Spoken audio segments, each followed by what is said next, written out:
When it comes to Ghana music, most people believe that the industry is being controlled in Accra. So when you are in other region and you are even doing that great, you can't make it because you don't live in Accra. But the fact is, there are a whole lot of artists in Accra who are even struggling to make it to the top. They don't even get that kind of fans that most people that are doing great in the other region are getting.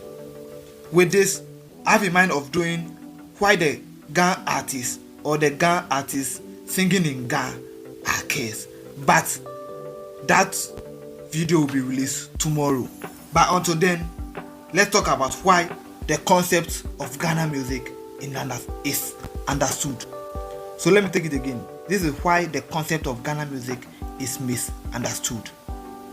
You being in Accra doesn't qualify you to be a great artist or to be an artist that will make a name faster or to be an artist that will be recognized in the industry faster. But it's based on your work. But it's based on how you can put out or brand yourself in the industry. Because as I mentioned earlier, in Accra here, we have a lot of artists that were born in Accra that are doing great songs that also believe that the industry is not being great to them. That is believe that the industry is not listening to them. That is being that the industry is being so biased when they come to their music. But the whole thing about this music industry is about doing relatable songs. It's about your song being so much related. That's example of Blacko. Blacko was accepted in this music industry based on the kind of song he is releasing. For example, his first two his songs, or let me take like this, his first song that was Money, that blew up, was a kind of related song. That song that he was singing, where my money there, and those like where my money there, that song, if you can get it, Money, if you can get it, you can maybe do a little set on it. You know the song I'm trying to tell you. That song was accepted because it's related to the people in the country. And also his first sermon was much related song. His first sermon blew up to his first sermon is the song that make him this artist, like the artist that we are seeing him now. Of course, first and second, but the first sermon is the song that blew him, and we prepared to listen to the second sermon. So the first sermon it's a song that is so much related. Basically, this is a guy telling a story, but this is the same guy telling a Ghanaian story, and the Ghanaian story is so much related. I'm not trying to say that those artists that are being based in the other religion are not doing that. There are other artists that are doing maybe much better than Blacko, or as maybe we don't know or something. It may be much better than Blacko. But as we are talking now, Blacko made it to this industry because he does related song. Sarkodie is in this industry as big as he is now because he does much related songs to his fans.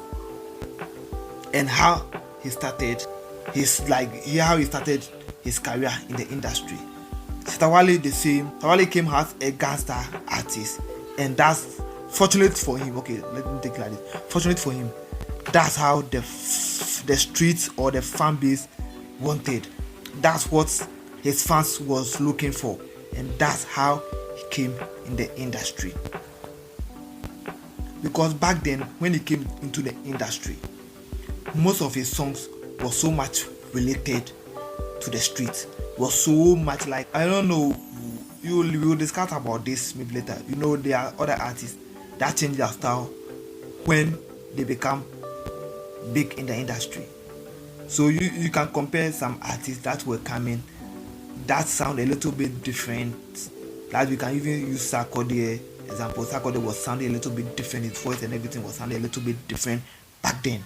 But now now highest is different. So I even did a video on the difference between Obede and the highest. I think it was a bar for bar.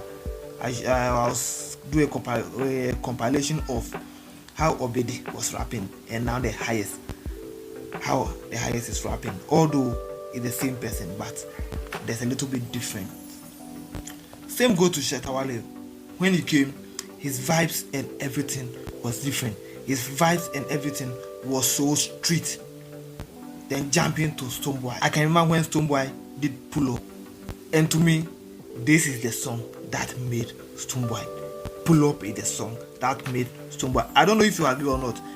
If you believe maybe there's other song that really brought or made Stonebwoy, then you can drop it in the comment section, because Pull Up is the song that gives Stonebwoy the BET award. Pull Up is Pull Up is the song, that's all. Just take it like Pull Up is the song. Cause Pull Up be the song that he take win his first artist of the year. Yeah, so to me be Pull Up. So when Stonebwoy came with that Pull Up and those things, you can see he was hard with the dancehall thing. Back then, I don't know if he really calls it the Afro dancehall, just like how he does it now. But back then, I think it was much strictly dancehall, and that's how he made his people loved him. I'm not saying that there's no other people doing like what Stonebwoy is doing, but the whole thing is that it depends on how you brand yourself and the timing. It could be that you are doing the right thing at the wrong time. Some people do the wrong thing at the right time, then boom, na farm, although they are doing the wrong thing, but you may be doing it the right but in the wrong time. So with this artist, it's mostly based on what is really happening in the country and how everybody is moving to, what everybody is really acting to. That's mostly the whole thing.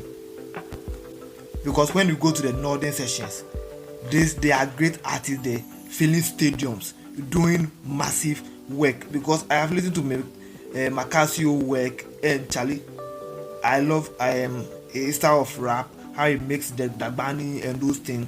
Charlie, it will go on for a day, but unfortunately, he's not making it like nationwide as his fans wished, as the whole people wish, or how the Dagbani people wish, has he the artist self wish. Same go to Fancy Garden. This artist is doing great, but unfortunately for him, he's not getting the attention he deserved. Same goes to Rihanna. Rihanna have gotten that kind of attention, but he's not being followed like how some of these artists are being so much followed. But meanwhile, they are not producing great. As everybody knows, Rihanna type of artist is the only type of artist that will bring the Grammy. Rihanna type of artist is the artist that are likely to bring Grammy. So everybody knows that Rihanna is likely to get a Grammy nomination, and when Rihanna get a Grammy nomination, it won't be so surprising because her branding is it. Her branding deserve it. The type of song he does deserve it. But the fact our people is saying that it's only in Accra, I believe that when you are doing the right thing at the right time, you will make it. Because Fancy Garden got attention. He won the Artist of the Year at the time that most people believe it was medical team. It was time that medical should win. That's when Fancy Garden came and claimed that award. And until then, I don't know if Fancy Garden really deserved it or medical really deserved it at that time. I don't want to pass my judgment on here because the people will say I'm biased on those things or that. But both artists worked so hard that year. Then me jumping on this raging thing, saying that it's just based on how you does everything, what your brand says, and consistent. That's when I jumped to this American thing. This American believe that it's not only in Accra that they can make it. So they put themselves together, push their agenda, and boom, they made it. So with me, I believe that this music industry is not being biased on anybody, but being consistent and you putting yourself together in any part of religion that you are, it's definitely going to work. Because if the Americans or the Kumasi people or the Ashanti people have done it, why can't you do the same thing? What is stopping you from putting yourself together and working together to achieve just like our brothers did with the American thing? So with me, I believe that it's more of consistent and you believing in what you are doing. That's how it will bring you to where you really feel you deserve in the industry. Because I also believe that I'm one of the most underrated YouTuber. I believe that I should get more subscribers by then, but it's just based on maybe me doing something at the wrong time, or it just depends on, and maybe most people interest, maybe most people are not really into too much with music content, or most people believe maybe I'm not saying the right thing on those things. So with that being said, thank you for watching Sinless production. Subscribe on YouTube, follow me on AudioMark, same thing on Spotify, same thing on TikTok, on Facebook. Kindly follow me and make sure you just hit on the bell icon. Facebook have a notification icon too, so you can do the same thing on Facebook, also on YouTube. So with that being said, see you tomorrow.